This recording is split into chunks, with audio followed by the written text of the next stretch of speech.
నమస్తే సార్. ఎలా ఉన్నారు? Super top of the world. Top of the world always. So, అమెరికాలో ట్రంప్ ఏం చేసినా గూడా అది వరల్డ్ మొత్తం ఇంపాక్ట్ అవుతుంది. చూస్తూనే ఉన్నాం. సో, రెండోసారి ట్రంప్ 2.0 సెషన్ స్టార్ట్ అయినప్పటి నుంచి గూడా ఈ సీజన్‌లో అసలు ఎక్కడ విరామం తీసుకోకుండా వలసదారుల పైన ప్రత్యేకమైన దృష్టి పెట్టారాయన. సో, వలస విధానంలో చాలా చాలా మార్పులు తీసుకొస్తున్నారు. చాలా దూకుడుగా వ్యవహరిస్తున్నారు. సో, అక్కడ అమెరికన్ కంపెనీలకు కూడా ఇబ్బందవుతుంది. అంటే హెచ్-1బీ హోల్డర్స్‌ని హోల్డ్ చేయడం వల్ల, ఇలా కఠినతరం చేసేయడం వల్ల అక్కడ కంపెనీస్‌కి లాస్ అవుతుంది అని చెప్పి కూడా వార్తలొస్తున్నాయి. అండ్ ఆబ్వియస్‌లీ చూస్తున్నాం. ఎందుకంటే ఒక్కొక్క కంపెనీ $1,00,000 పెట్టి ఒక ఎంప్లాయీని తీసుకోవాలనంటే వాళ్ళకి ఎంత బర్డెన్ అయితుందది. సో, అది ఎలా వాళ్ళు దాన్ని మళ్ళీ పూరుస్తారు అనేది ఇంకా అర్థం కాని పరిస్థితి. ఈ మొత్తం క్రైటీరియాలో ట్రంప్ రిజైన్ చేయాలి, చేస్తారు. ఈయన ఇట్లా చేస్తే గవర్నమెంట్ వెంటనే చేంజ్ అయిపోతది. రీకాల్ చేస్తారు జనాలు అని చెప్పి కూడా ఒక మాట బలంగా వినిపిస్తుంది. నిజంగా ఆయన రిజైన్ చేసే అవకాశాలు ఏమైనా ఉన్నాయా? జనవరి 20, 2025లో మన అలజడి స్టార్ట్ అయింది. ట్రంప్ గారు ప్రెసిడెంట్. యాక్చువల్లీ ఇంకా ముందు చెప్పాలంటే అక్టోబర్ 2024లోనే రిజల్ట్ వచ్చినప్పుడే స్టార్ట్ అయింది. ఇప్పుడు ఏదైతే ఇమిగ్రేషన్ ప్రాసెస్ చేయాలనుకున్నా ఫస్ట్ టర్మ్ లో చేయాలనుకున్నాడు. అవును, చేయాలనుకున్నారు. అప్పుడు సగం చేసి ఆపేశారు. అమలు అవ్వలేదు. అది. సో దాన్ని కసిగా పెట్టుకుంటే నెక్స్ట్ టైం రాలేదు ఆయన. అవును. ఇది వరల్డ్ రికార్డ్. అందరు ప్రెసిడెంట్ 2 సార్లు కంటిన్యూగా అయ్యారు ప్రెసిడెంట్. ఈయన ఒక్కడే గ్యాప్ ఇచ్చాడు. ఆ గ్యాప్ చాలా ఆలోచించారు ఆయన. ఎందుకు వచ్చింది గ్యాప్ అని చెప్పి. ఈ గ్యాప్ రాకూడదని ఎలన్ మస్క్ గారు పట్టుకున్నారు. ఎలన్ మస్క్ ని ట్విట్టర్ కొనేసాడు, ఆయన అడ్వర్టైజ్ చేశాడు. ఫస్ట్ సైనింగ్ పాయింట్ అంటే ఇమిగ్రేషన్ పాలసీని మొత్తం టైట్ చేస్తాను, ఉన్న వాళ్ళు బయటకు పంపించేస్తాను, మన వాళ్ళకి ఉద్యోగాలు ఇప్పిస్తాను అన్నాడు. అదే దాని మీద క్యాంపెయిన్ చేశారు. గెలిచారు, వచ్చారు. వచ్చిన తర్వాత జో బైడెన్ గారు 4 సంవత్సరాల్లో సైన్ చేసిన ఈవోలు ఎగ్జిక్యూటివ్ ఆర్డర్స్ ఈయన 4 నెలల్లో సైన్ చేశారు. Exactly. Make America great again బాగా అంటున్నారు. బాగా మోడీ గారి దగ్గర మేక్ ఇన్ ఇండియా అని దాన్ని అలా పెట్టారు, మాడిఫై చేశారు. నేనేమంటా అంటే ట్రంప్ గారు ఏ నిర్ణయం తీసుకున్నా సంచలనమే. ట్రంప్ గారి డెసిషన్ కూడా చరిత్ర తిరగరాస్తా, హిస్టరీలో నా పేరు చిరకాలం నెక్స్ట్ 200-300 సంవత్సరాలు ట్రంప్ తప్ప వేరే గురించి ఆలోచించారు. నోబెల్ శాంతి బహుమతి ఆయనకు రావాలి, ఇవ్వాలి అని చెప్పి తెగ తాపత్రయపడుతున్నారు.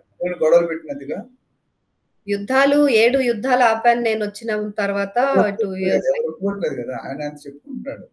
ఇప్పుడు నీ అంతా నువ్వు పెద్ద రిచ్ నువ్వు పక్కన చెప్పాలి మీ గురించి, నా గురించి మనం చెప్పుకోవాలి. 1-2 దేశాలు ఇంకా ఆయనకు సపోర్ట్ గా చెప్తూ ఉన్నాయి. కాకపోతే ఇండియా మాత్రం ఒప్పుకోవట్లేదు. India, China, Japan threat to America. The way we are growing, especially last 10-15 years మన ఇండియా గ్రో అయినట్టు ఏ కంట్రీ కూడా మన కాంపిటీషన్, అందరికీ టఫ్ కాంపిటీషన్ ఇస్తాం. हम किसी से कम नहीं. సో ట్రంప్ నిర్ణయాలు ఏమున్నాయి? ఫస్ట్ రాగానే వీసా ప్రాసెస్ అన్నాడు, ఇమిగ్రేషన్ లక్కీ డిప్ తీసేసేయండి, స్టెమ్ ఓపీటీ తీసేయండి, ఓపీటీ తీసేయండి, తర్వాత ఛార్జీలు కొద్దిగా ఎక్కువ చేయండి. పేరెంట్స్ చూడాలంటే $15,000 కట్టాలి. అమ్మా నాన్న చూడడానికి డబ్బులు కట్టి వెళ్ళాలి. అంటే పిల్లల్ని అమ్మా నాన్న చూడాలి విజిటర్ వీసాకి $15,000, వైఫ్ అండ్ హస్బెండ్ 10 లక్షలు కట్టాలి. తర్వాత ఇస్తాడే కూడా తెలియదు. అట్లానే కొత్త వీసాలు, ఇప్పుడు స్టూడెంట్ వీసాలు కొత్తగా చదువుతున్నారు, $1,00,000 అంటే 90 lakhs రఫ్లీ. బర్త్ టూరిజం తీసేసాడు, సిటిజన్షిప్ ఇవ్వడానికి పిల్లలకి. పెళ్ళి అయిన తర్వాత అక్కడ పిల్లలు పుడితే అంతకుముందు ఇచ్చేవాడు, ఇప్పుడు తీసేసాడు.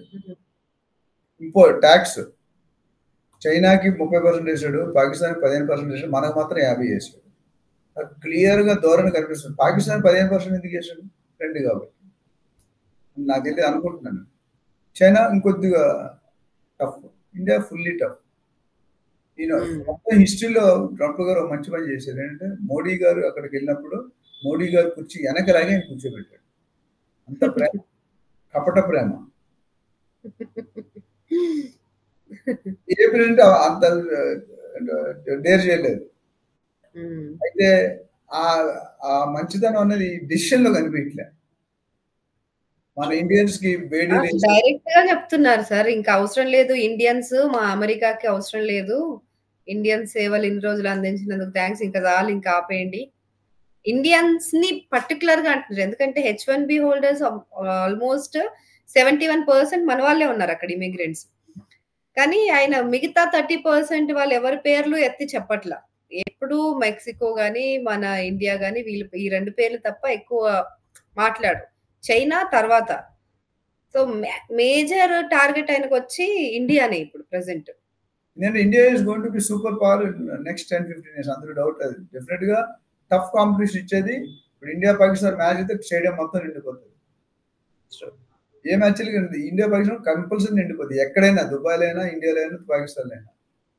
అట్లా ట్రంప్ గారు ఏంటంటే తీసుకున్న నిర్ణయాల వల్ల రిజైన్ చేసే పరిస్థితి వస్తదేమో అనుకుంటున్నారు. చేస్తాడని చెప్పడు. నోబెల్ పీస్ అవార్డ్ ఇచ్చిన దిగడు పదవి. సో ఈ చేసే చేష్టాలు, యాక్టివిటీస్, పద్ధతులు ఎవరికి ఓన్ సిటిజన్ ఆఫ్ అమెరికాకి నచ్చట్లేదు. అవును. వాళ్ళకి బైఅవుట్ స్కీమ్ అని పెట్టి జాబులు తీసాడు. 8 నెలలు శాలరీ ఇచ్చి రిజైన్ చేయించాడు గవర్నమెంట్ పెద్ద పెద్ద ఆఫీసర్స్ని. బైఅవుట్ చేయకపోతే నీకు టెర్మినేట్ చేస్తా. అది రాదు, అది కూడా రాదు. భయపెట్టి కొన్ని వందల వేల మందిని తీసాడు. వాళ్ళకి ఉద్యోగాలు లేక వాళ్ళు ఇబ్బంది పడుతున్నారు. కంప్లీట్ మన దేశాన్ని మనం ప్రొటెక్ట్ చేసుకోవాలి. మన డబ్బులని ఇండియా వాళ్ళు తినేస్తున్నారు. Every 4th engineer in India in America is from India. Analysis అంటే every 4th engineer from America is from India. Every 4th engineer from India is from South. And every 4th engineer from South is from United AP, Telangana. Sure. ఇది మన history. మన అక్కడ రెస్టారెంట్లు, petrol పంపులు, super మార్కెట్లు, ఏ business అయినా మనం రాణిస్తున్నాం. కానీ లేబర్ మన ఎందుకు పెట్టుకున్నాడు ఆయన? ఫస్ట్ లో లేబర్ కోర్స్ కోసం పెట్టుకున్నాడు. మనం $10 మన వాళ్ళైతే వాడు $50-60 వాళ్ళ అమెరికన్స్ కి.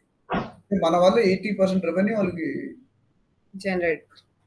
అట్లనే సాఫ్ట్వేర్ కంపెనీలు భయపడతారు. మీరు H-1B వీసాలు తీసుకున్నారంటే మీకు రాయితీలు ఇబ్బంది పడుతున్నారు, చేస్తా ఉంటారు. టాక్సేషన్ అంటే అమెరికన్ సిటిజన్ కి కాస్ట్ పెరిగిపోయింది. అంతమంది $1 దొరికేది $2 అయిపోయింది. So they are not happy. ఇవన్నీ కూడా కూడగట్టుకొని పలుకొని కుమ్మక్కై ఒక దగ్గరికి వచ్చి ఆల్రెడీ వాళ్ళ ప్రెసిడెంట్ వైస్ ప్రెసిడెంట్ ఏం చెప్పాడు ఒక 2 months బ్యాక్, నువ్వు రిజైన్ చేసి నేను ప్రెసిడెంట్ అవ్వడం రెడీగా ఉన్నాడు అన్న. అవును. సో ఇవన్నీ చూస్తుంటే స్టోరీయా అదేంటని తెలియదు మనకి. రైట్. ఎవరికి వాళ్ళు అదే చెప్తున్నారు సార్. నేను ప్రెసిడెంట్ అవుతా, నేను ప్రెసిడెంట్ అవుతా, ఇది చేస్తా అని చెప్పి. సో ఇక్కడ లాగా అంటే వీళ్ళ తర్వాత వీళ్ళు అన్న హైరార్కీ అలా ఏం ఉండదు అనుకుంటా అమెరికాలో. అక్కడే ఉండదు. ఎవరైనా ప్రెసిడెంట్ అవ్వచ్చు కాబట్టి everyone are targeting for aiming for president post. Kamala Harris ఉండేది లాస్ట్ టైం. అవును, ఆవిడ వైస్ ప్రెసిడెంట్ అప్పుడు చేశారు, ఇప్పుడు ప్రెసిడెంట్ అవ్వడానికి చూస్తున్నారు.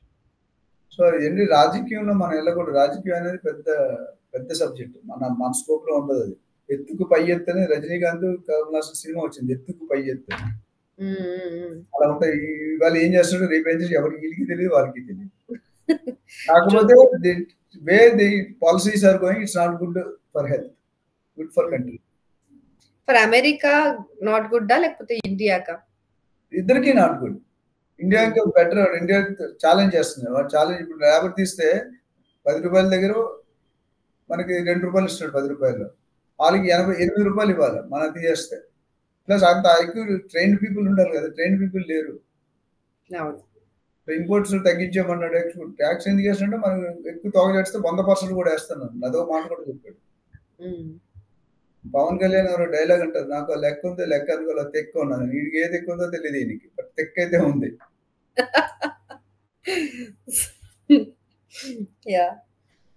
So we'll wait, we'll hope that something should happen good. Done. Okay sir. ఇప్పుడు ప్రస్తుతానికి అయితే రిజైన్ చేసే అవకాశాలు ఏమి లేవు కదా? లేవు. ఇంకా ఇలా కంటిన్యూ అయితే ఆ సిచ్యువేషన్ రావచ్చేమో అని ఒకట అంతే. మేజర్ వ్యతిరేకత ఎవరి దగ్గర నుంచి ఉంది సార్ ఈయనకి? Both local people and outside people. Okay. American citizens they are not happy.